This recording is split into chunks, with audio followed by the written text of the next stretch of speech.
Hello, Sim here. So this is not really a I hate Call of Duty video. I want to make that clear right away.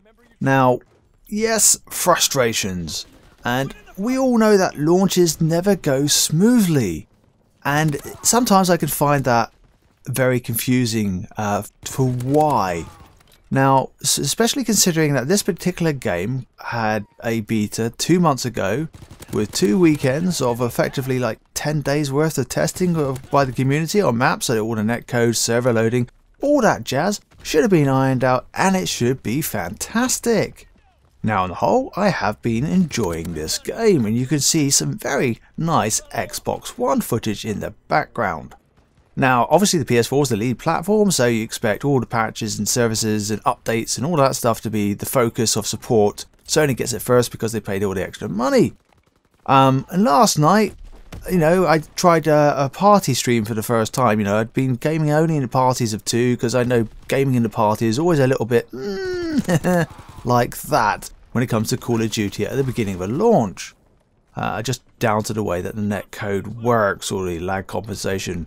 And it's just the balancing. Anyway, so I thought, oh my god, it's playing a bit badly last night. It wasn't playing diabolically, but it wasn't playing great either. So I curtailed the stream and I thought, oh, fire up the PS4. It's the lead platform. It's going to be fun. Oh my god, I was so wrong. It took me several minutes. I'm talking 5 to 10 minutes to find a game, and I was very, very surprised. And then it was just all over the place with the connections and everything. And part of me thinks it's a two-prong, problem. And basically, PSN being one of them, and the actual lack of servers, number of servers being the other problem. So generally, with all the orders and stuff, you would expect there to be a well-known.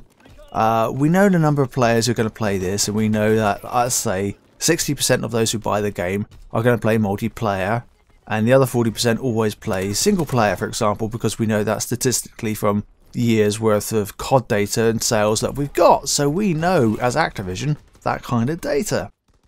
So that can help us inform on the number of dedicated servers required. So this game does play beautifully on dedicated servers. It really does. And as soon as it drops down to peer-to-peer, oh my god, it is not very good at all. It's just a night and day difference between it, really, by miles.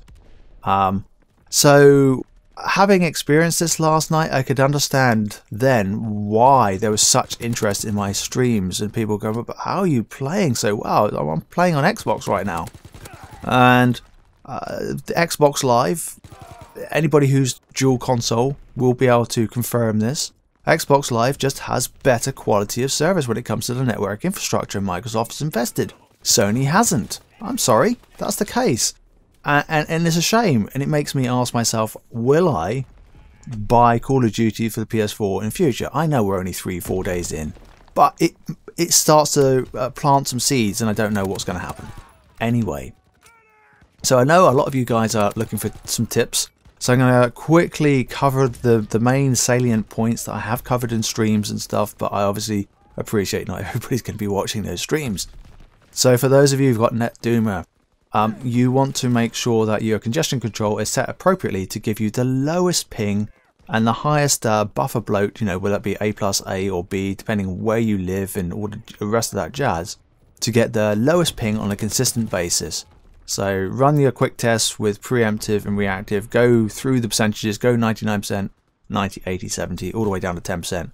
Do it very quickly during the daytime, not in the evening, not in the weekend, I would suggest, so you don't, ideally, so you don't have network congestion and traffic shaping of your ISP, invalidating the results, basically. So basically, determine which one's going to give you the lowest ping because you need it for dedicated servers.